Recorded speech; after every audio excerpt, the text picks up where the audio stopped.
Hello, everybody, and please ignore that issue, a little error, a little technical difficulty. That's what I'm gonna call it at the beginning there. But hello, everybody, thank you for joining us to the 25th episode of the HSBG podcast. I'm your host, Educatedcollins. I'm here with my constant co-host, Shay the Bun. How you doing? Be here as always, Collins. I am well. What about yourself? It was good, it was my birthday yesterday. I set up like little balloons. I kind of forgot to take them down because that's too much effort. Like putting them up was effort, and then you expect me to take it down too on my birthday. It's not gonna happen. But yeah, it was also your birthday pretty recently. It's kind of cool. We have very similar birthdays. You're on the 15th, mine on the 25th. So that's synchronized, very close together. Yeah. Yeah, it always makes me think about like those you know astrology or whatever, the people that care about that kind of stuff, and like, oh yeah, you guys have very similar birthdays, that's why you guys are friends. Yeah. Like I just like I have no clue, and then they're like, yeah, that's your nature. But hey, we both have very similar birthdays, always on August. It's pretty cool. Happy birthday to you. If you haven't said happy birthday to Shady, make sure you do that, and I will be very mad if you don't. So thank good on that. But blah blah blah blah blah. Hey, we always talk about our Battlegrounds weekly overview, just kind of things in this meta. I would say for me, the meta is the same because I haven't been playing as much. But Shady always dominating, doing a lot of stuff, getting in trouble. Being a little too strong, a little too early. that kind of thing. So it's kind of interesting how things are shaking out for you.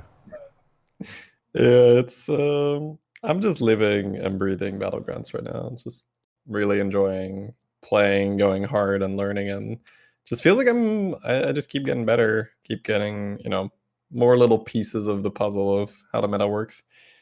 And yeah, it feels very rewarding to play right now. I know that feeling, and I know Yeah. how it all comes crashing down like next week. Yeah. They patch it. I'm like, oh, I'm a noob again. No. All my informational advantage is gone. Yeah. So I'm trying to squeeze it out, right? I'm like trying to get both my accounts on the front page. One is ranked 28 right now. The other is like 36 or so. So if I can get them both on the front page, that'd be insane. Yeah, that'll be quite nice. But it's gonna be interesting, man, especially when it does switch. But for now, we have some things to talk about, right? But we always start with the heroes and the minions of the week. I believe this week it is Ashfallen, right?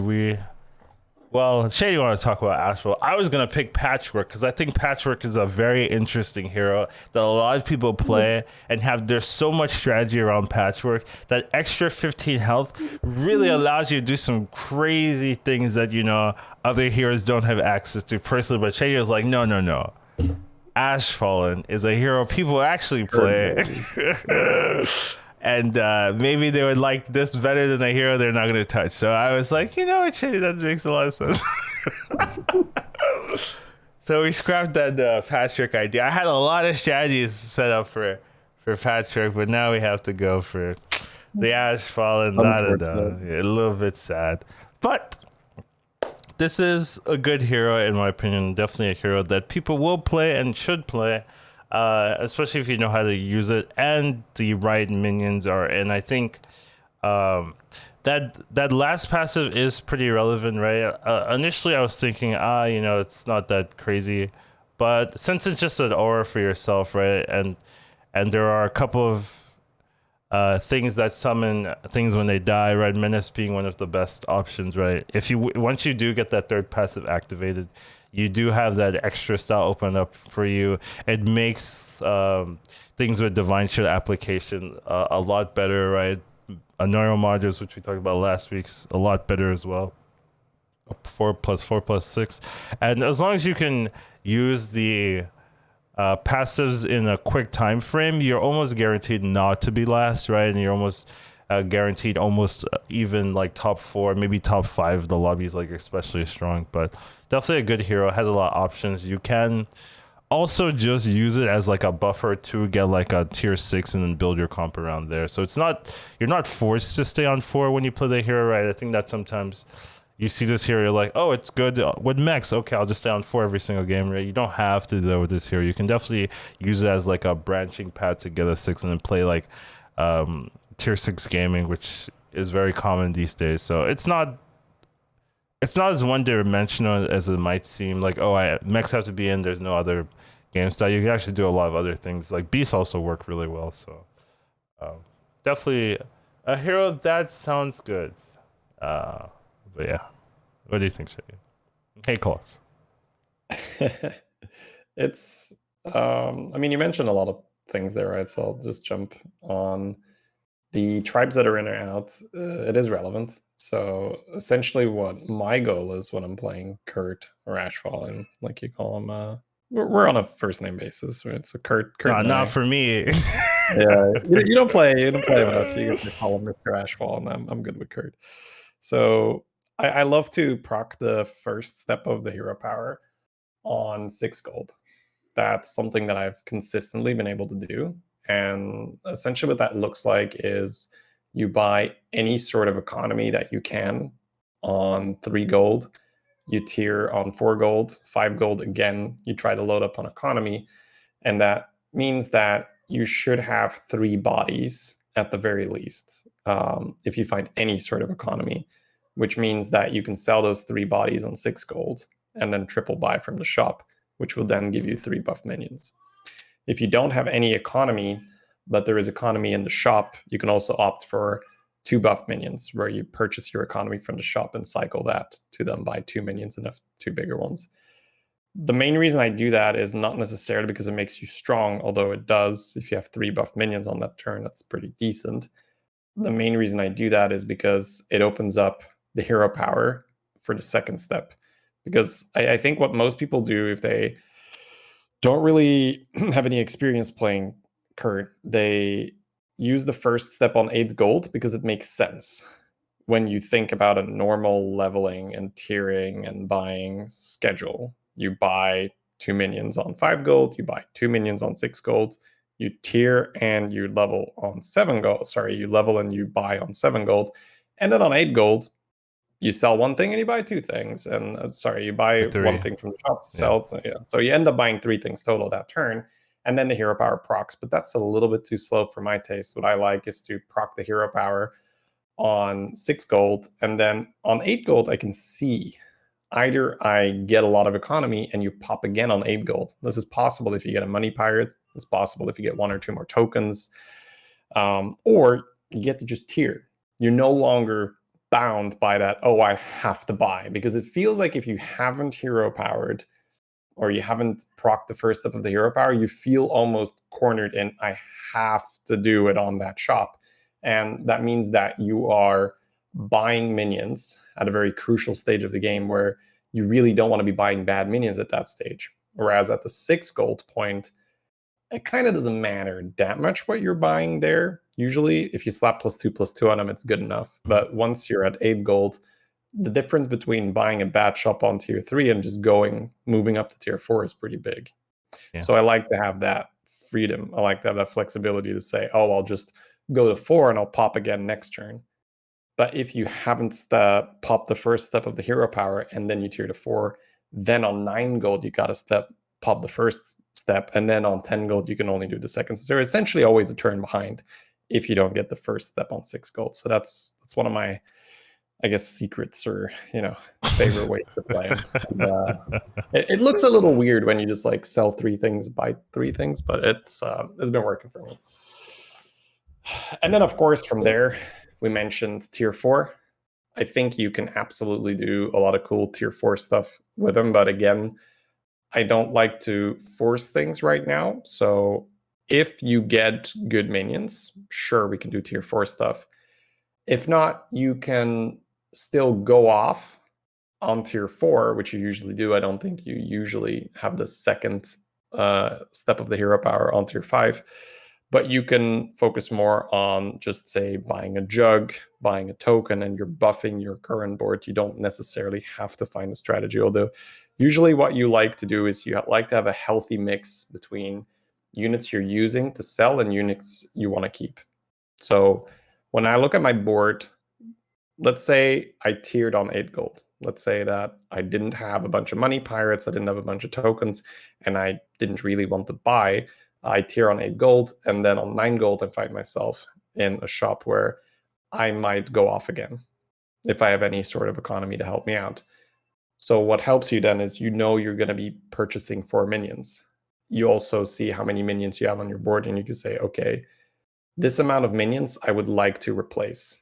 So you have 3 big minions that you use to buff. So that might mean that all 4 minions you're getting from the shop you might want to keep. You might also have a pair, randomly a pair that you picked up that's not buffed. Now you have 3 buffed minions and a pair. That means you only need to keep 2 minions from the shop. That means you have a lot more freedom where you can just buy 2 things that are just food for the hero power. Food, it's better if it's a jug. It's better if it's an overseer or something like that, but it can just be a Murloc Tidehunter. Can also do cool stuff like buy a Khadgar, then play an Alley Cat. Suddenly, a lot of board space, a lot of money, sell, buy. So anything that you can do to sort of spice it up, give you more economy, is really cool when you're trying to make that hero power work. So a lot of planning really helps. Sometimes you will on 9 gold level to 4. So let's say another common pattern that happens is you've popped the first step on 6. Then on 8 gold, you get a decent shot, but you can't go off. We're talking Deflecto Sensei here, but you don't have economy. You buy the Deflecto and the Sensei and just a random card. And then on 9 gold, you just level and buy. And that gives you so much freedom because then on a 10 gold turn, you have extra money. Not only do you have extra money from having 10 gold instead of 9 gold, you've now purchased and you're holding a unit, usually speaking, if you're tiering on 9 gold. So tons and tons of things to look at him. One thing in particular I will say is I think he's worse to play tier 6 with just because you are delayed in that I will almost always open the final gate or whatever it's called, the last step, on tier 4 or tier 5. Right. Depends a little bit on my board, depends a little bit on what's in the shop. So that means that when you go to tier 6, you're almost guaranteed to be turn 10 or later. Whereas most heroes I like to be on tier 6 with, I like to be on tier 6, turn 9, sometimes turn 8 if I have a crazy good start, but usually turn 9 is my go-to if I'm going to 6 to figure it out. So what does that mean? That means, oh, I want to just find some Callies. I want to find some Genies and play some Rags because I feel like if you're going to 6, turn 10, find some Genies, find some Callies, 1 turn too late. It's a bit harder to make that pivot. What you can do is if you're obscenely strong and you don't like the shop, you can just go to 6 and complement. You can just buy an Eliza, you can buy a Malgadon, but I don't think that you should look to tier 6 for your strategy. I think you should have something going already. So things that work really well on Kurt is Mama Bear, right? We're talking those wrap packs. They have the aura buff. Highmane has the aura buff. Wolf has the aura buff. So if you get Mama Bear and you get to do some nasty, sometimes you have, let's say on tier 4, you got lucky and you were able to buy like a Highmane or 2. If you then triple that, all those stats get consolidated in 1. And it's very, very large minion because you have the buff from the second hero power. So they already are +2/+2. Then the buff from the third hero power, that's another +2/+2. That's 4/4. And then Mama Bear on top is another 5/5. So it's like, yeah, they get huge really fast. Another one is I've had a Kurt win where I just play Juggler. I just had huge minions and Juggler. So you get these huge Imp Matrons. You have this Golden Juggler, which is also just large because it gets all the buffs. So I'd say Kurt can win or do well with comps that are usually weaker because you just slap a bunch of stats on there. So that would be regular Death Rattle Beast with Mama Bear, mechs with Menace, right? You might even play something like Junkbot. Probably not, but you'd prefer eggs and Deflecto, right? But sometimes you just can't choose. You're like, I guess I'll end on a Junkbot because I need to buy a 4th minion here, and it's kind of better than everything else. So that happens with Kurt. So he's like a flexible tempo hero where it's more flexible than Daryl. You're not just putting all your eggs in one basket, and I guess Daryl gets like 3 or 4 big minions throughout the game. Kurt feels a bit Daryl-esque, where you're buying and selling minions to buff, but it's more like, oh, I can still just go into a general strategy. Whereas with Daryl, you usually just have 4 big dudes, and they don't necessarily have a lot of synergy with each other. It's just like, hey, some big shields if you're lucky. And if you have a great Daryl game, of course, you get like 2 Deflectos and a reset, but that's rare. So I'd say that's the advantage Kurt has, is you're a bit more free to make your comp, but not as free as someone that's like a Hooktusk or a Jandis, or someone that just makes a lot of money and levels and figures it out. You are more constrained because you do have to put that money into the hero power. So yeah, TLDR is great hero for like seconds. This guy gets this is second place machine, right? Second place machine right here, but it's a bit harder to make a super refined comp because you are a turn behind, because you did have to buy a bunch of minions to pop it. Yes, I do realize I was talking for a long time. TLDR, good hero. TLDR, good. I think you pretty much covered it. Actually, you just sorry. No, which is fine. Actually, the less I have to talk, the probably better. I talk enough anyway, so I think so. I definitely think it's a good hero. Very playable, has a lot of power. Right, compared to Daryl, right? Daryl makes a ton of big minions. With this hero, all your minions are big, but you don't have like that consolidated. Oh, here's your linchpin of the comp, right? My big Daryl with the reset. Here it's like I have multiple Deflectors and an egg that's buffed, and menace power. That's really the power of Ash Fallen here. But definitely a strong hero, especially if you can pop the ability on 6 gold. I think that's probably what a lot of people are missing personally. Where if you just play it normally, you're gonna pop it super late, and it's not gonna feel strong because you always feel behind. Whereas if you can get that first trigger early, then once you start popping it, it feels like you have a lot of tempo. So I think that advice in itself might be like the difference maker for people who are struggling with this hero and people who are consistently having success. So good hero. That's all we're trying to say, and just a lot of words for that. Solid. But yeah, I just get a lot of people in my chat asking, like, I have no idea how to play this guy, or I played this guy and I just get top 8. What am I doing wrong? Because it's one of those things where you look at the stats and like, it's supposed to be good. Why is it bad? And yeah, it can be a simple thing that you're missing, like activating the hero power too late, or not prioritizing economy, or not playing it with mechs and beasts, and like that might be another thing. There are different scenarios, of course. Yeah. I will play this guy in reasonable conditions. I don't, for instance, like mechs can be out and I'll still play him depending on what's in or what's out, because I still like the hero. But of course, if you're missing mechs and then you're missing 2 economy pieces, then you can already look at it like, ooh, that's a lot of a constraint. Whereas if mechs are out but all the economy is in, that's a party, right? Like you could pop the hero, you could pop the second hero power on 8 gold quite consistently if all economy pieces are in, and then you might be able to play him a bit more like a Hooktusk, where you're just like, oh, let me just go to 6 and build some elementals or whatever. So yeah, it's true. Of course, mechs are great for this guy. It's always nice to be able to buff Deflecto and stuff. All right, moving on. We've got Swabby, I believe. Yes. One thing that I noticed while I was doing the thing, look at the art for this guy. This dude is buff. I've never noticed that. I actually don't pay attention to the art, but I was like, damn, dude, this guy's what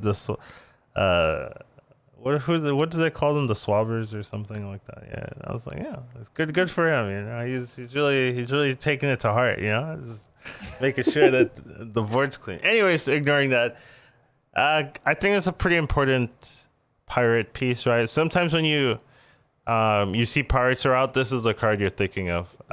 Oh, this is gonna hurt me, especially when I'm staying on 1.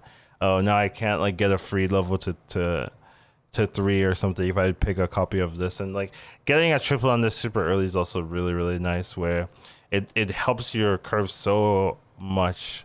Especially like some of the hyper leveling heroes, right? With a golden swabby, you're just like, oh, this is a free 5, tower in 5. Like I'm not gonna have to worry about it since I saved so much gold just having this piece. So it's definitely one of the key pirates. Like I didn't think it would be when it got released, right? I was like, okay, swabby, yeah, whatever, who cares? But the more you play with it, the more you're like, okay, this is like actually like very important for early game and figuring out how to get to high tavern tiers pretty early. So, it's up there with Eliza. It's not Eliza level, of course, but it has some value. So I definitely think it's innocent looking. I mean, not the art, but the card when it got revealed, it's actually quite important for a lot of play styles and a lot of heroes that they need this card to. Well, they don't need it, but this card helps a lot in doing what they want to do effectively. I think we've come to just learn that any card that can accelerate your curve, give you more money, just allows for stupid things to happen, where you get the level on a turn where you normally wouldn't get the level.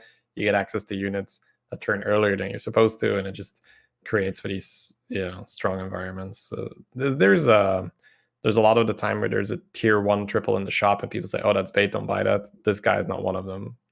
This is literally never bait. Like tripling Swappy just feels great because you can triple it, and that means that you can level and buy on 6 gold, because if you've played 2 Swabbies, your tier goes down to 3 gold, and then you level, you buy the 3rd Swabby, you play it, boom, you get to get a 4 drop, and you've now also reduced your cost to tiering to 4 by another 2. So if you got a good 4 drop, you might just power to 4 straight away after on 7 gold. So it's a very nice minion. Something like when you're playing Hook Dusk, you're definitely going to check, oh, are pirates in, right? If pirates aren't in, I can't hit Swabby. Usually with Hook Dusk, it's elementals, murlocs, beasts and pirates. Yeah. So, and there's also, I guess, some more tier 1 stuff like Bran can do some cool stuff as well, where if you get golden Swabby while you pull a Bran as well, that's -4 off your tavern. If you play that golden Swabby at the right time, that also allows for some nice power leveling. Triple level. You go from 1 to 4 in 1 turn. Straight up, yeah. I've not seen that. I don't know if that's possible, but well, okay, the math is not so hard, right? So you'd level for 0 because the Swabby would already pushed it to 0. Then 7 gold, you'd hit it again for 7, and then it would be 8, I believe, the next level. So then Bran with that thing put it at 4, so you'd still have to sell 4 tokens to level again. You'd need like two tokens in your hand or something. That's it, right? Yeah, and then you triple that. The weird thing is that you wouldn't want to play them, right? The golden tokens yet. Yeah, so what you'd probably do is just greed it out, level, hold the golden Swabby, then next turn level again, then drop the Swabby, and then just pull a bunch of 5s. Yeah, sounds easy to do. It sounds very common. I see hold everything in your hand and take the damage. Right? I've been doing that recently, and it hurts. I thought you were gonna say it works. Like, no, it hurts. No, it hurts. Yeah, it's very painful. It's like I'm at 7 gold. I take like 14. I'm like, 14? What kind of boards are you fighting? You got 7 2-drops lined up, or I have no board. No board. I basically no board. It's Millhouse every time. I always take that damage. It feels bad. But what were we talking about? Swabby, yes, good card. Yes, very good card. It's good in the sense if you are a leveler, it helps your curve a lot. It's not good in the sense like I'm gonna play this to win the battle. No, that's not what the card is for. So it's good if you are aware what the purpose of your hero is or the purpose of your strategy is, right? It's not a hero. It's not a minion you take every time for any reason, or you take in the late game, or you take even in the mid game when you already are like Tavern 4 or so. Like it's a card that really shines early, and sometimes you'll have a pair of and can really help get to the late games, the late game taverns and the late game stages. So it serves a purpose and it does that purpose well, but it's not a battle piece, battle minion. It smooths out your curve a lot of the time where you have, let's say the tier costs 6 out of 8. You're like, oh, I have 2 gold spare. So then they're like, oh, I'll buy Swabby from the shop. Then it'll turn into 5 out of 8 and I'll just be able to level for 5. Omu is another hero that loves starting with Swabby because you just buy the Swabby and next turn level buy. A lot of the standard curves mean that you buy the Swabby but hold it on turn 1 and then level play it so that you can level again for 5 gold the turn after, or you buy 2 good minions, sell the Swabby, and then you get the level to 3 for 3 gold instead of 4, and you get to roll and buy a 3-drop. So those are, I guess, the most common applications of a Swabby. Yeah. Where you either level. Yeah, go ahead. I don't see a lot of people holding the Swabby turn 1 that much anymore. I think when people get it turn 1, a lot of times they just play it and stay on 1. They're like, oh, I'll just go for it. Yeah, it's a very popular thing to do now, staying on 1. Yes. Although I will say that I've kind of maybe not really come full circle, but I'm definitely now in a position where I'm like, this tier 1 curve is a thing to be used in specific situations. Because you were using it every battle, every game. Tier 1, every game. And then I've just had one too many games where either you pull 2 5s and it's like, hey, this needs Morganis. Yeah, let's go. Right. And you're like, oh, that didn't give me direction at all. This is kind of weird. And now I've taken damage and I'm not in this amazing position. I'm also not power leveled. I'm on par with the curve. Or you just don't hit enough triples. You get maybe 1 triple. That's my experience so far. I get maybe 1 triple and I take damage that one. I think it is something to be used for specific heroes like Shudderwock. Pretty much always do this when both tokens are in. Bran will pretty much almost always do this when both tokens are in, but these heroes get a disproportionate return. So I think that for you to tier 1 curve with a regular hero that doesn't get this huge bonus from being on 1, I think you need a very good reason for that. That can be 2 micro mummies in a elemental. I knew it. Yeah, of course. I'm predictable. I like 2 micro mummies. But I mean, micro mummies keep you healthy, right? It was just like he's gonna say 2 micro. I was gonna say it for you.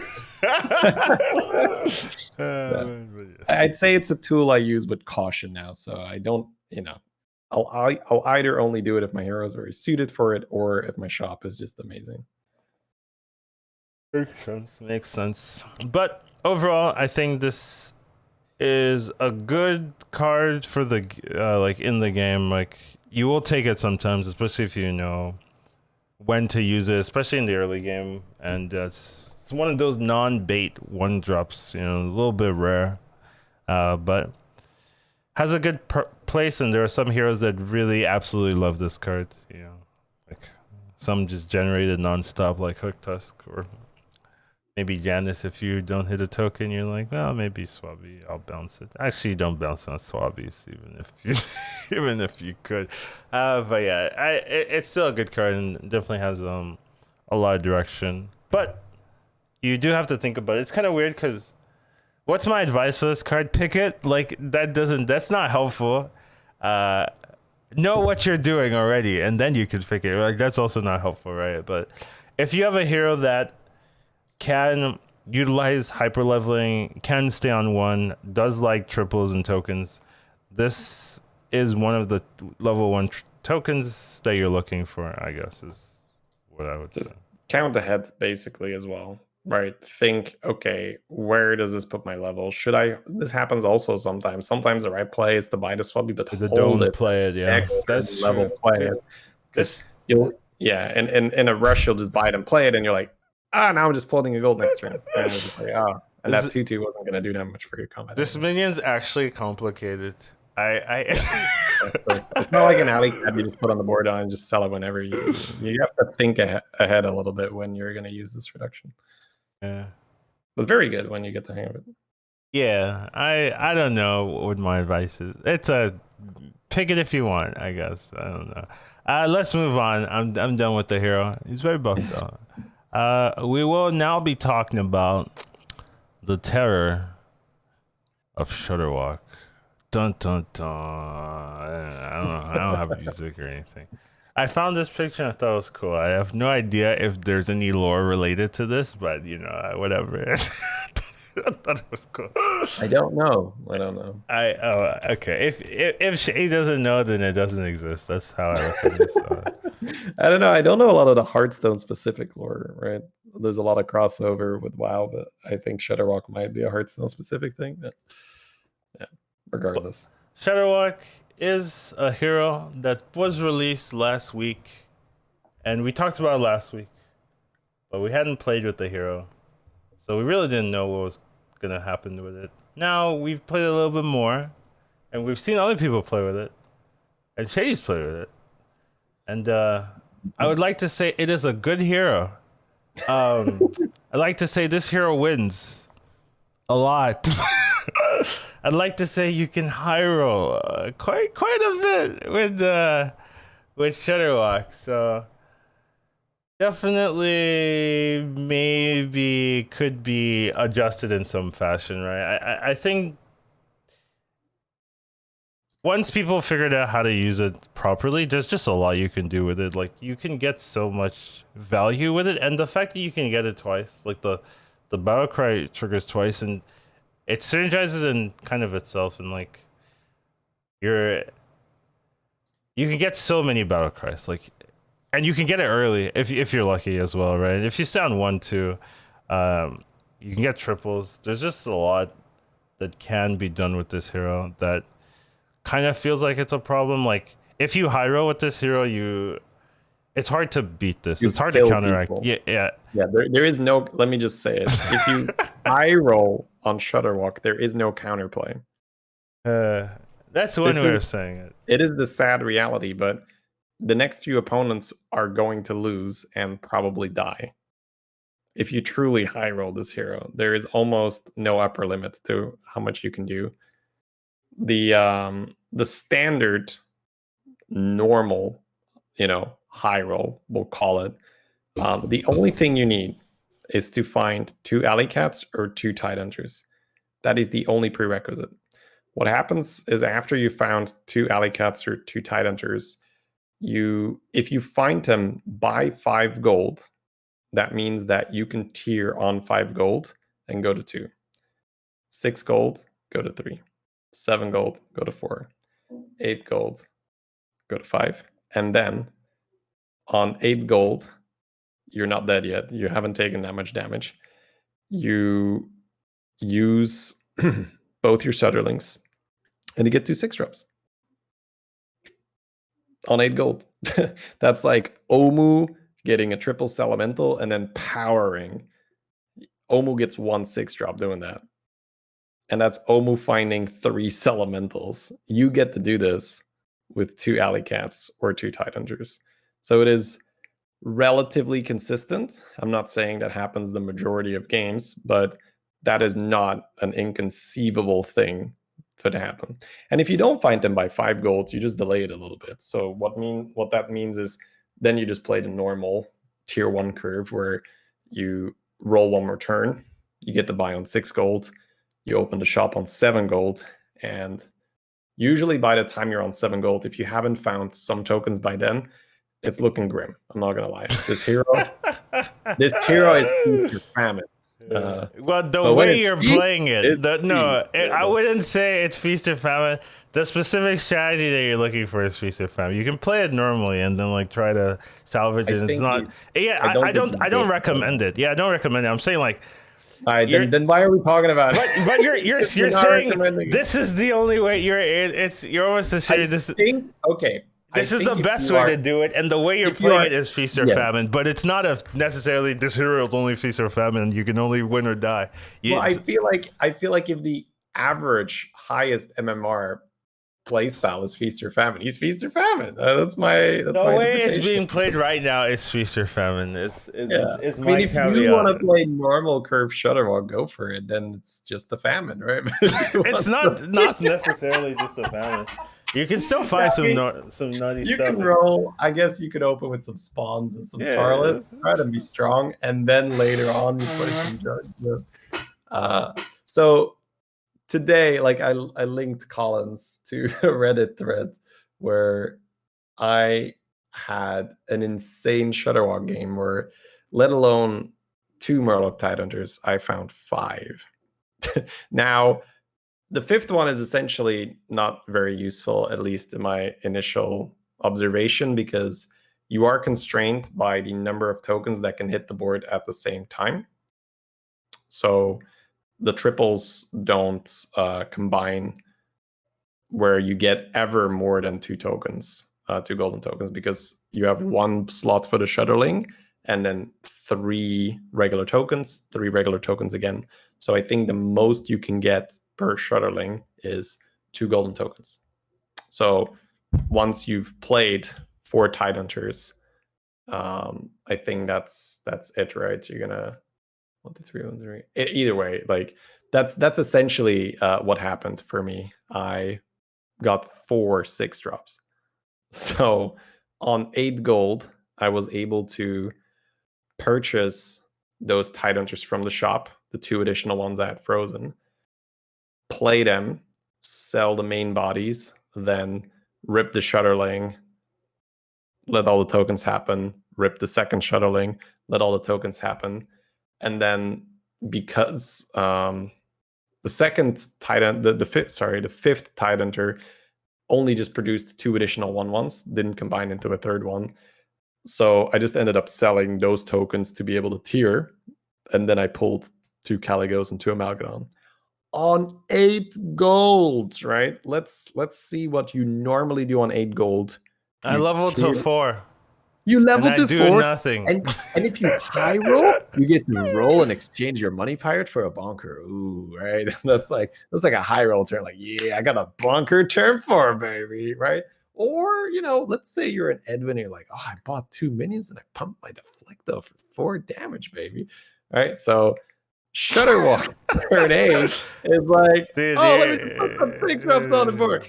So I was on the receiving end of this, where on 8 gold, I fight the Shudderwock, and he's got 2 Coilers, and I think an Eliza. I can't remember the other thing. And I'm just like, wow, my game is over. And there is no counterplay. You cannot begin to counter 2 Coilers and an Eliza on 8 golds. well, It's just just the not a thing. the counterplay is make sure his death rattles roll nothing. No both. I mean, the 7/7s farm you, right? At that point, there's 7/7s. You're running like 2 3s. I have and a 3 Vonker. I have a 3 Yeah, 9 get or something. clean farmed by a 7/7, right? Yeah. Oh man. Yeah. Anyways, Fun. just I guess what Good their plan. Yeah. So good first of all, design. Aren't we before they happy? nerf it, go have some fun with it. Right. If you haven't done this yet, it's stupid. So stay on 1, play it when Beast and Murlocs are in, buy every token you see, and especially on turns where you have more than 3 gold. Let's say you have 5 gold and you don't love the shop. I just roll. I don't just like buy 2. And sometimes on 6 gold, if I'm not happy with what I have, I'll just start rolling for the token because it is that important. Because you could also combine 2 different tokens. Let's say you found 2 Tidehunters and 1 cat. That means the 2 Tidehunters will combine in 2 5s or 6s, depending on how greedy you want to be. But that 1 alley cat will still combine into another triple, because the Shutterling will make 1 extra token, and then the second Shutterling will make the 3rd token. And this is all also assuming that you're keeping the original tokens on the board. So for anyone who's like, I don't understand, where's all the 6 drops coming from? You sell everything that's not the original tokens, and then you play the Shutterlings, and then it'll combine into triples. Yeah, so I do think that this will be addressed, and my assumption is that it'll be addressed in the form of Tidehunter and Alley Cat going when the big minion reform is happening. You think they're going to remove tokens? You think so? I think those two. I think they would be missing a huge opportunity if they don't, because which heroes are unfun and problematic to face on their spike turns? All the Janice, token heroes. Hook Dusk, right? Like all these things, like Shudderwock right now is by far the least fun guy to hit on a spike turn if he's truly spiking, because you're probably taking 25 damage or more, and sometimes that kills you on that turn. That's turn 8. That's 8 gold turn 6. But yeah, Jandice, same thing, right? If Jandice hits a Mama Bear from her triple and she has Alley Cat to swap, she's, I think, like 90% favorite to win the game, if not more, because it's your, I've had this before where I was able to get double Mama Bear. And at that point, your byproduct of your triples is like a 40/40 cat token. That's not okay, right? Your byproduct, your thing you're using to get 6 drops is 40/40. That's not okay. I mean, no, right? That should never be. And if you have a Khadgar, it's even worse, because with Khadgar, the token will come out as a 1/1, which then gets +10/+10 from the 2 Mama Bears, which is an 11/11. But then Khadgar will spawn an additional 11/11, which will then again interact with the Mama Bears. So it'll get another 10/10, which will be a 21/21. So then when they combine, like all those leads, it's absolutely silly. So that is just something. All those things get fixed with removing Tidehunter and Alley Cat. Now, I'm not saying that that's the only way that they can do it, but I think, given the Blizzard way of balancing things, I'm assuming that will be the solution, instead of because you could put in a more elegant rule where you say, oh, token triples don't discover things, or tokens can be golden, or boop, done, right? Everyone else that still enjoys playing with tokens, right? You just play the same thing, right? You play your Alley Cats, and if you get 3 Alley Cat tokens, you just sit there. That's not game breaking. It just means that you no longer actively go out of your way. They would not do that. They would not do that, because that's... They wouldn't. No, it's confusing. It changes the game, right? But I'm saying that would be a far more elegant solution, instead of just, all right, shoot him, like, out, Tidehunter out, Alley Cat out. They could also shoot the heroes. They like doing that.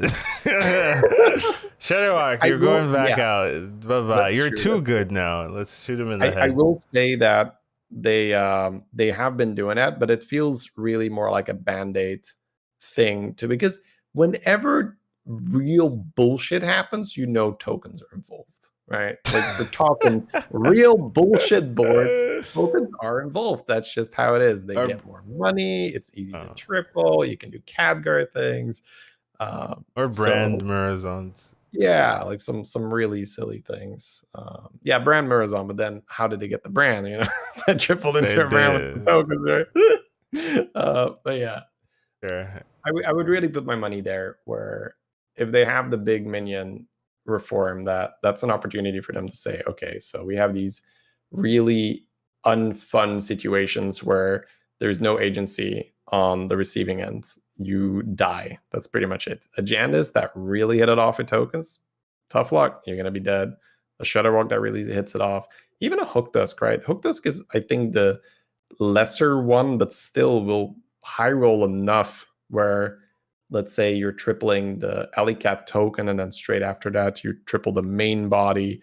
That's again double dipping in a way that probably shouldn't be possible, where you get like a 4 and a 5 or a 5 and a 6 very, very fast. So I guess, long-winded explanation to say that tokens allow for a lot of things that probably shouldn't be possible, and I would miss them, because I do a lot of those things.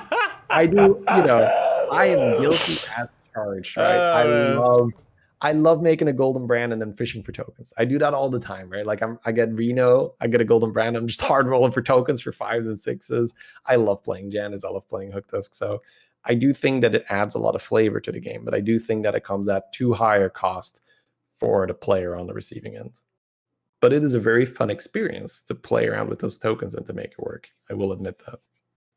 It's fun when you win, and it's sad when you lose. So when you feel like you don't have a choice to lose, to win, and you get like one shot in the early stages of the game, it feels really, really bad, right? And that's how you get Reddit posts,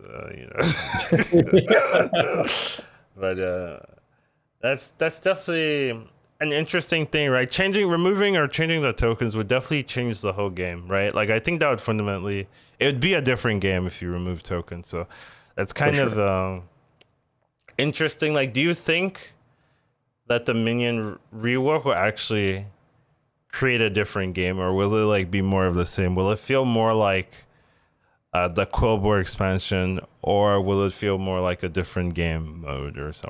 Or so like that's yet to be seen, I guess. Feel like a different game. Yeah, I think it'll feel like a different game because I don't think tokens are the only thing they. And I'm obviously making some big guesses here, but I guess Right. that's our job, right? Our job is to That's say, hey, that's not my job.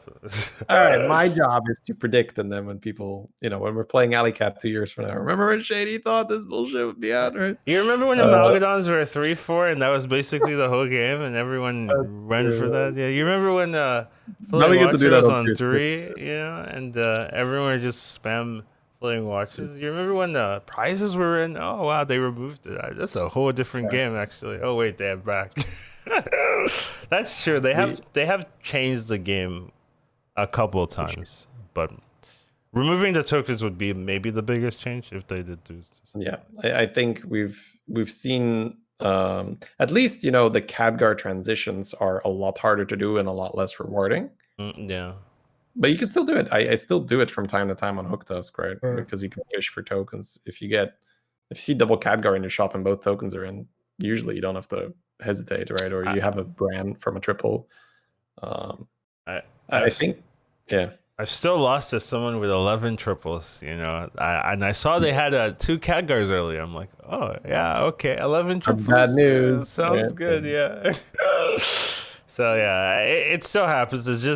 It's not as common for sure, right? And the payoff is not insane, right? Like you're not seeing people with like 20 plus triples anymore, and that used to happen. Like it wasn't even like that rare. Yeah, especially when we were in the.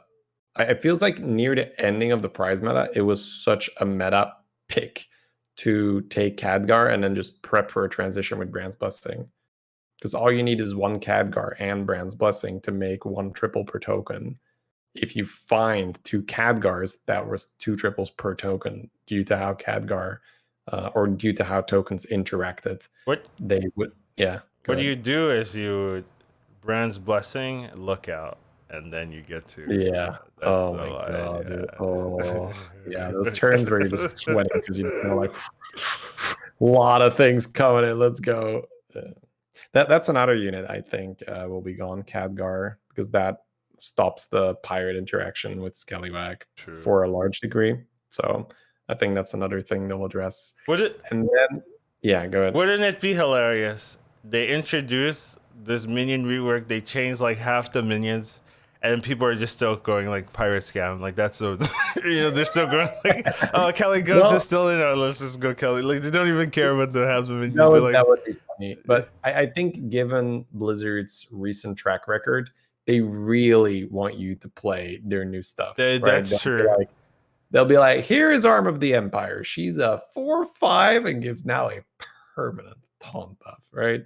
I was like, yeah, you guys really want us to play this taunt thing. Here's Guff. He gets +2/+1, right? Every turn. It's like, oh, you guys really want us to play Guff. Here's Galewing, right? It's just like, you guys really want us to play Galewing. So I think that the standard right now is overshoot, not undershoot, and nerf it later. So I think, right, especially given that when they released Quillboars was pretty much an entire tribe of, oh my god, right? That was a week or two of pretty much hard forest boars. It was so strong. So yeah, I do have high expectations in terms of the power level where I think the minions will definitely want to be playing with new minions. Yeah. One of the minions that I've been trying to like get to this point for a moment. So I'm just gonna say the one I fear for is Hogger. I feel like they'll take this opportunity to kill Hogger because I think they just don't want people disconnecting, right? In a way where and the Blizzard way of addressing that is, oh, let's just kill all the minions that make you want to disconnect, right? So no more Khadgar token shit, no more Hogger. Um, Damn, so dude. even though Hogger is really iconic for pirates, I do think we're gonna lose him as well. I think we're gonna lose every single hero. They're just gonna change all of them, and we'll have a completely different game if you change every single minion. You know, I think that Yeah. game would be different. I just think it'd be so funny if they change half the heroes, and then you don't want to play with the minions that got changed. You end up just doing like the same stuff, the same like Caligos or whatever. Like it's still in, so you're like, oh, Caligos still in. Well, why am I running anything else? You still do it, and then they're like, you know what? Let's nerf Caligos. Let's nerf Eliza's still in. Let's just nerf those. You're playing with the new heroes, and it's just like, huh? Okay. Eliza is fun plus one again. Like it's like So play with your toys, whether you like it or not. Yeah. I just think that would be funny. A little bit sad, right? I would be like disappointed. Like, oh, like I don't expect that, yeah, like I said. Yeah, I don't think that'll happen, but that is it'll be cool for sure. So much to figure out. Definitely looking forward to it. Yeah, I'm really interested to see how much changes and whether it's like above what I expected or under what I expected. That's really what I want to see. Like, oh, this is like way more changes than I was expecting, and in big ways where it's like, oh, I could still run Pirates game. Okay, I don't care. You know, that kind of thing.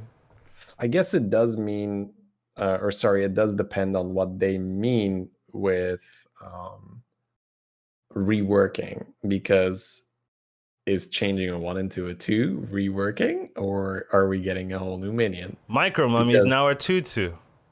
Ooh, wow. No, it'd be like it'd be bad. They'd be making it worse. They can't with Micro Mummy. You mean like Micro Machine, maybe? Micro Machine, yeah, sure.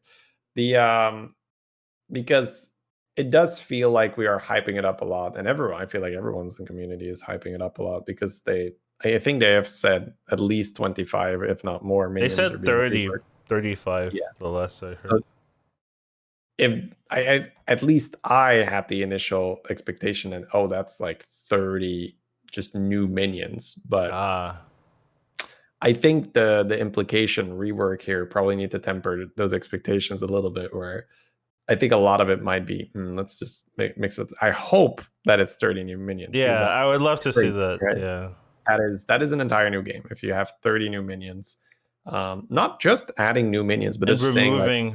Yeah, just saying like, oh, module is no longer in the game. Like, oh wow, this changes it completely. Wait, no, don't do that. Wait.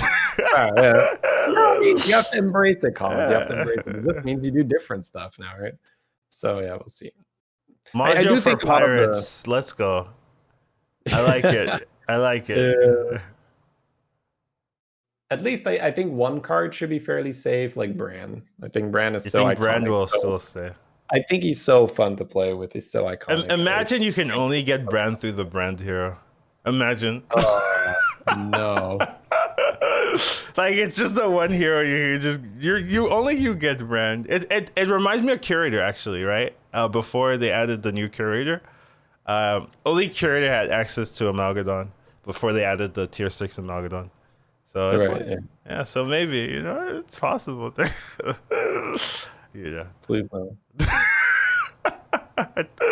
I thought the tokens were what you were afraid of. It's actually Brand. Funny enough.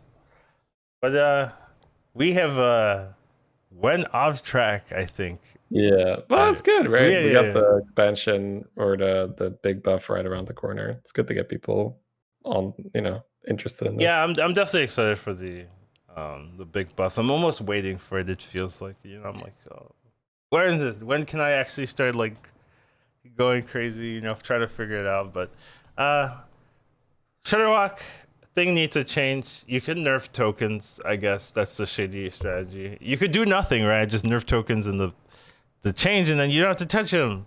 I actually don't know if that would be enough, but maybe people would play it differently, and then it still might be a problem. But right now, the easy access to tier 6 consistently is currently the big issue. But even with that addressed, it's still a good hero. Like it still can do some weird stuff, especially later on. Like I've seen some crazy boards, right? Especially when you have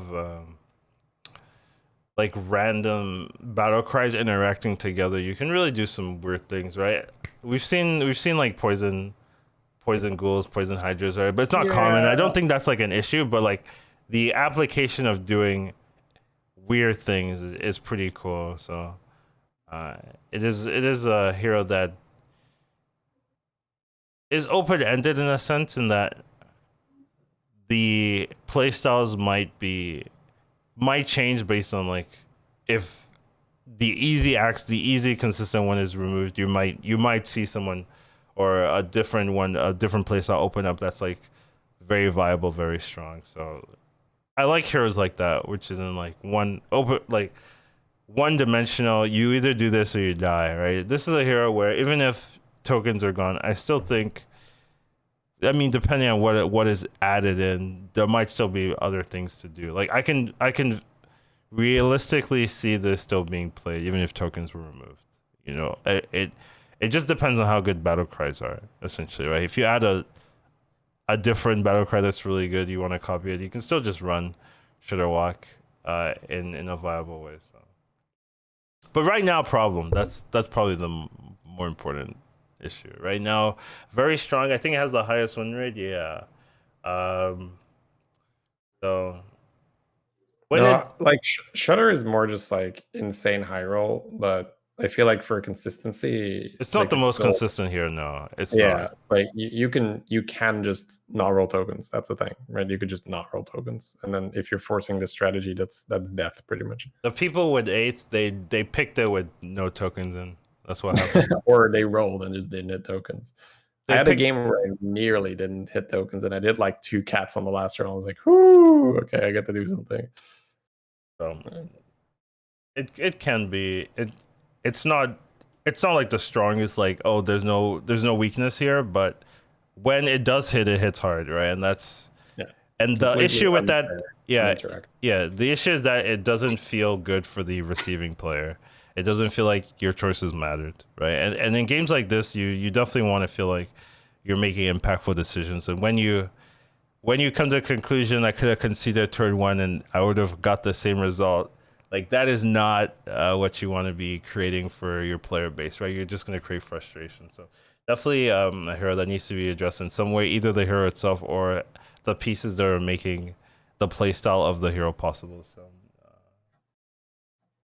yeah, that's this topic. It's That's that. a little darker. I think last topic we have here is Menagerie in the meta. Dude, I gotta say, I was so lazy. I did not want to make this title. this is this is what I came up with. I was like, it's so stupid. I'm okay with it. But yes. What's your thoughts on Menagerie here? So I wanted to talk about this specifically because it's, I think, an insight that helped me a lot. Where I had a bit of a dip where I dropped from 13K back to 12K, and I was like, okay, what's going on? Obviously, there were some bad games as well, but when I went over my footage, when I looked at how I was losing, I noticed there were a fair few games where I got a light fang and it just caused me to play differently. So I will put out a disclaimer that this is specifically for my experience. So that's EU server on fairly high MMR. I don't know if metas are going to be different where you want to be playing different, but I can only truly, really speak to my experience.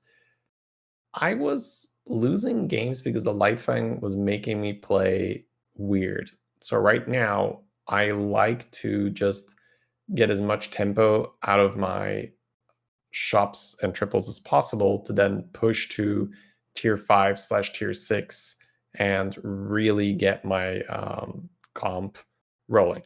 So that means either leveling to 5 and finding more Mithrax, more Mama Bear, or leveling to 6, getting Genies and getting Caligos and all that.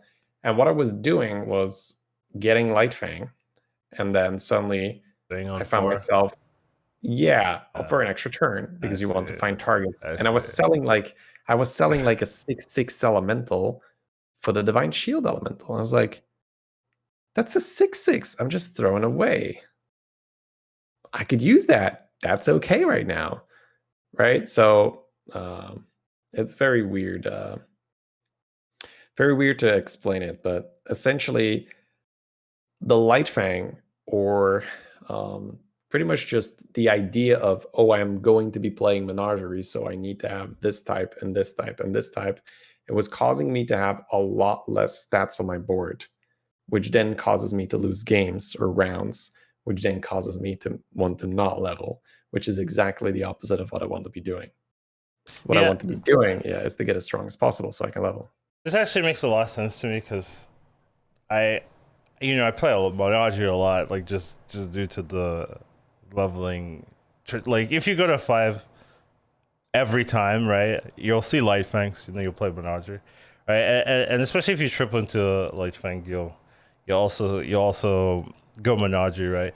But sometimes you'll have a Light Fang, you'll have like 3 pieces, and then you're like, what to do, right? Do I roll for the pieces? Do I roll for Divine Shield, Cleave, etc., or do I level and stuff? So especially now in this meta, I think you could maybe get away with it before, but now in this meta, everyone has the game plan of get to 6, get some 6 drops, go play big stuff. So if you're not doing that, you're going to get outscaled, right? So you have a Light Fang, you have some pieces, you're on 4, but you could roll on 4 to try to get the pieces, or you could just go to 5. And if you realize you're strong enough to go to 5, you could probably just go to 5, because Light Fang is good, but a single Light Fang will not win you the game. Like, it'll never, in this meta, it'll never win you the game. Double Light Fang has a chance. I like Golden Light Fang is actually possible. Like, so Golden Light, like double Light Fang, Golden Light Fang, then I might actually like stay on 4 and roll and get the stuff. And that's the situation where you're selling for the Hydra, you're selling for the work. I agree with that. That actually works. But single Light Fang, it's actually just a tempo unit. It's not direction in itself, right? If you go to 5, next turn you hit like faceless Light Fang, then you're direction again, right? Then it's a direction. But that single Light Fang actually won't be strong enough, because people will just like end up getting either Pirate Scam you're not going to beat, either Elementals you're not going to beat, Dragons you're not going to beat. None of these comps you're really going to be able to counteract with just a single Light Fang. So if you just have a Light Fang and you're staying on 4 and you're trying to make the game work through that, you're actually baiting yourself into losing. So usually I hit a Light Fang and I think about it, I just level to 5, because I'm like, okay, I know Light Fang's okay, but I'm not going to win if I just have this single one. So I try to either switch my direction, right? There's a lot of games where I'll have a Light Fang, I'll go to 5, and I'll see something that I can actually win the game with, and then I'll like keep the one good Menagerie target and like switch into the other one while I'm building the top 4 winning composition. So it's definitely something I've noticed, or I've realized just through playing so much Menagerie, especially this meta, that single Light Fang isn't enough. It's just a tempo piece. It's like a Mithrax, right? It works when in a lot of heroes, right? They get double 5s on like 8 gold or something like that, right? And you get double Light Fang, right? Then you can actually win with that, right? You have double Light Fang, okay, I can build a comp around that, and then you can definitely get top 4. You can definitely almost win if you have the right pieces set up, and then like you'll get like double Light Fang you'll triple it, you'll get an Amalgadon, right? Boom, Amalgadon, then you'll go to 6. Right, you'll start looking for more Amalgadons, right? And you just end up swapping your pieces into Amalgadon, and then you end with like a Selfless or something like that. That's actually a winning composition. Whereas if you just have one Light Fang, it's just not good enough. You have to use it for direction. It's almost, you're using it to tempo for actual direction, even though it is a directional piece in itself. In this meta, it's not strong enough, the single Light Fang, to win these lobbies. So that's definitely something I've seen as well. Just need to look at what does this Light Fang provide for me right now without me having to dump more gold into it. And then the other thing I wanted to talk about Menagerie is something that I feel gained me a lot of MMR, which is you mentioned that Menagerie a lot of the time isn't good enough to win the game. It's not really elementals, it's not dragons, it doesn't scale as fast. So unless you did find 2 light fangs very early, usually you need to have a backup plan. So the best way for Oh, this you to go work, Menagerie to scam? Is that what it is? yeah, so poison and big units really complement each other well because poison scam is incredibly fragile. One coiler can kill 4 poisonous units, right? So you do need to have some protection. So what I like to do is, especially if I get 1 or 2 Mithrax early, let's say it's just 1 Mithrax, but you got him really early and he's just scaling to be a big boy, you pretty much from that moment on, you might ask yourself, okay, where do I take this? I don't really have a win con lined up. All you need to do from that point on is to transition it towards a poison scam. So a typical board might be I have a Light Fang, I have a Mithrax, I have this Divine Shield mech, and then I have, say, a big Droplet and a big Alley Cat or whatever was left from before. And those will do, right? They are buffing your Mithrax and they're just decent stats for the mid game because Light Fang is pretty good in the mid game. But it's when people reach that critical mass where they get the Amalgadons, they get the Caligos, they get the Rags, they get Elizas, then suddenly your Lightfang and Mithrax is going to fall short. So you're going to want to start gathering Selfless. You're going to want to start gathering Primal Fin, Toxfin, Spore. And then there is that gradual or sometimes not so gradual switch where suddenly you'll sell that 2020 droplet and you put a Spore in because the 2020 droplet is no longer good enough to challenge what the opponents have. And the Mithrax is pretty big on its own.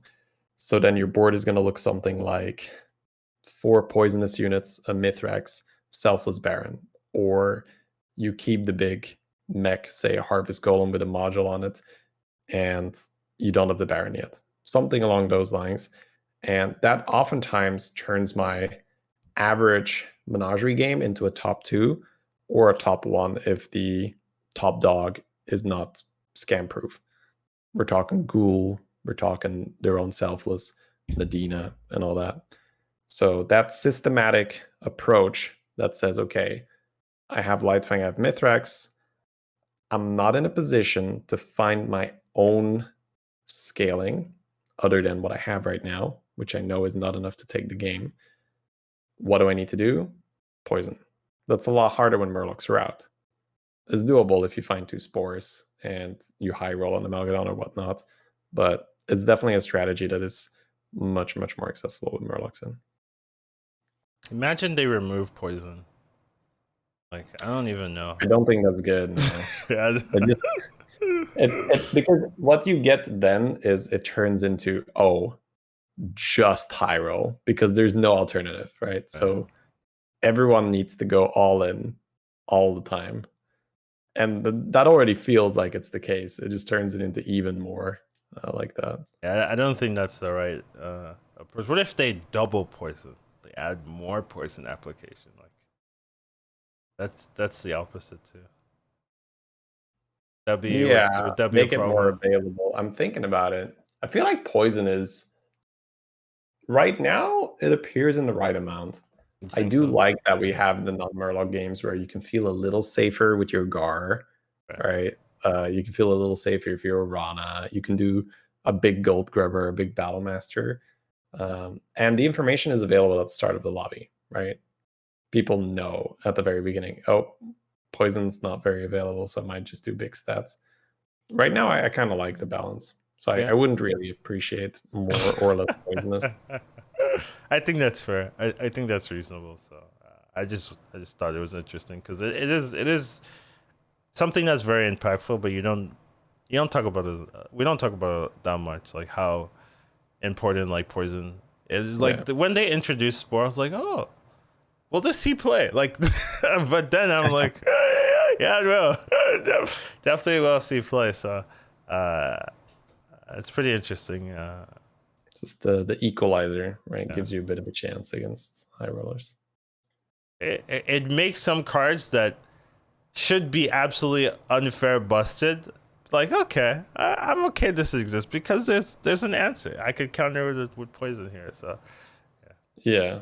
I think it's a bit more of a skill testing card as well, because there will be these points in the game where you roll past the spore and you're like, let me check my opponent. 7 elementals. Should have Huh. bought the spore. Yeah. I will probably need a poison. So it's one of those things that's so ingrained right now where, if we're in the mid to late game section and I roll past the spore, I will almost on instinct just check my opponent's composition, see what they got. Do you do And it? Do you do it after you rolled away the spore? Is that what you're saying? You roll past, you roll away the spore, and then you're like, no, oh. I'll see the spore. My brain will register the spore, and then my Okay. cursor will move to my next opponent. Okay. Because there are these other boards with like 5 Quillboard, for instance, is usually a pretty good indicator. There's this huge dynamic duo as well. Yeah. So Spore is pretty good against that as well. So of course it depends a little bit on how strong you are. Sometimes just fuck it, that's a waste of money. I don't need to do that. But especially if you're on the 1 loss means of dead kind of position and you're not super confident in your composition, it's usually very fine to buy a Spore and end on that. And I think that is something that doesn't happen super often, or at least not often enough, given how good that play is a lot of the time. So Yeah. yeah, it's a nice skill testing card in my opinion. I was like, that's what I do. I roll past the spore, and then I'm like, huh, there was a spore in my last shop. Maybe I should have bought it. Do that with ghoul sometimes too. Oh, I'm against George. Oh, I rolled past a ghoul. Well, I hope I find another one. That kind of thing. But yeah, that's I think that covers it, right? Menagerie in the meta, just making sure that you're not getting too baited by the single application. Right? Sometimes you don't even have Light Fang, right? Maybe you get a brand and you have a couple pieces, and you run that, right? It's almost the same style. You're using the brand to scale, but then you want to find a transition, right? You want to be buying those, like, little bit of poison, little bit of, like, sometimes you'll have Menagerie comp, and then you'll see a lookout, and you're like, okay, get out of some of my pieces. Let me prepare.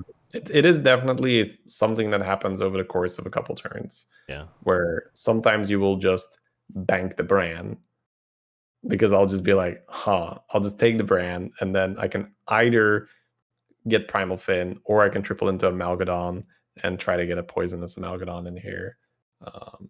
So yeah, it's really using that temporary power you have from the Lightfang Mithrax and setting up the end game transition, which is the poison scam. Yeah, like the one thing I guess you just have to realize that Menagerie doesn't usually win. Unfortunately, like it used to back in the day, but now people are just like, their comms are better. I guess I don't know, but you can't. It's hard to compete, so you need some equalizer, I guess. The winning Menagerie board is Flat Tusk Agam. So it's Quillboard Menagerie that takes the wins, because it's just scales so much faster than the Lightfang. Yeah, okay, yeah. Flat Tusk Agam is like different from Menagerie. It's like its own class back of. In my day, Menagerie was a Lightfang. 2 if you were lucky. Menagerie was a brand back in my day. Remember when we were just calculating the odds? Okay, so if we triple into a 5, how much percent is it that we hit a Lightfang or a brand, right? Because that was the only 2 minions you gave a shit about. That's true, dude. I remember it was, I think it was like 40% or something like that. Yeah, we were doing that math. We're like, okay, so how much percent do we have to get one of those 2 if we triple it? It was like, oh, those are decent odds. Yeah, we'll take them all day, right? Yeah. I remember that. Those were simpler days, man. You hit a brand, you're like, my work here is done. I'm winning the game. I remember the game where I got like double Lightfang. Like, this was like super early, and I just left. I just left the game. I just left. I got second. I got Lightfang, and I was like, well, I've won. I just left the game. I think it went on for like 4 or 5 more turns. So I just got second. I was like, oh, that was efficient. That simpler times, right? +8 on your board. Wow, it can't be beat. Unbelievable, yeah. Wrap it up, boys. Your junk bots can't outskill this. That's true. Junkbot was the actual threat back then. So very true. But I think that will be it for our podcast today. Thank you guys. I actually don't have the right. There we go. Ignore the Flurgle. Though I mean, has Flurgle changed? Like just a little. Yeah, has your opinion on Flurgle changed this week? No, right? No, I tried the tier 1 thing, but the amount of times you roll the rock pool in the 1 and 2 instead of the token also feels bad. So Yeah. not a Flurgle fan yet. I really thought the Flurgle change would be like, oh, this is actually playable, but it doesn't necessarily seem to be. It's getting played more, huh? That's It moved. So I think what helped is it's getting played less compared to when it just got reworked, and True. the people that have no idea how to play Flurgle are no longer playing Flurgle. So went from the lower than 5th place average, which is really bad for a hero, went to a respectable 4.85 on average. So still close to that 5th place, but not quite over. Not the worst hero, huh? Not the worst hero. Is tying with Illidan. Huh? A little bit better than AFK. Definitely better than Pyramid and Lich Bazil. So yeah, it's some good company down there.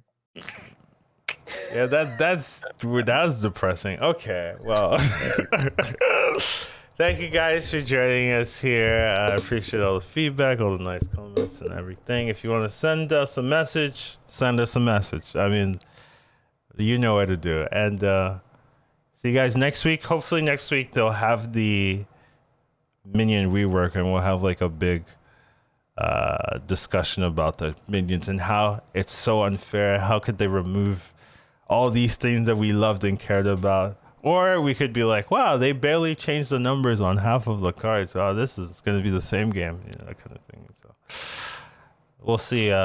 We'll see what expressions we'll have next week. But thank you guys for joining us, and we'll see you later. Take care. And any final thoughts, Shadia? Well, pretty much just echoing what you're saying. Hope that we get to bring you guys those juicy patch notes to talk about and predict, and obviously get a lot of things wrong about how strong. Whoa. We're always right on our prediction. Yeah, we're never wrong. I can't even remember a single wrong prediction that we've done on this show at all. Doesn't happen. Everyone. It just gets cut pretty much, right? So it's no evidence of that ever happening. True. We cut all of our wrong predictions. That's why you haven't heard it here. Exactly. We're cutting this as well. Yep. I'll see you guys. Take care.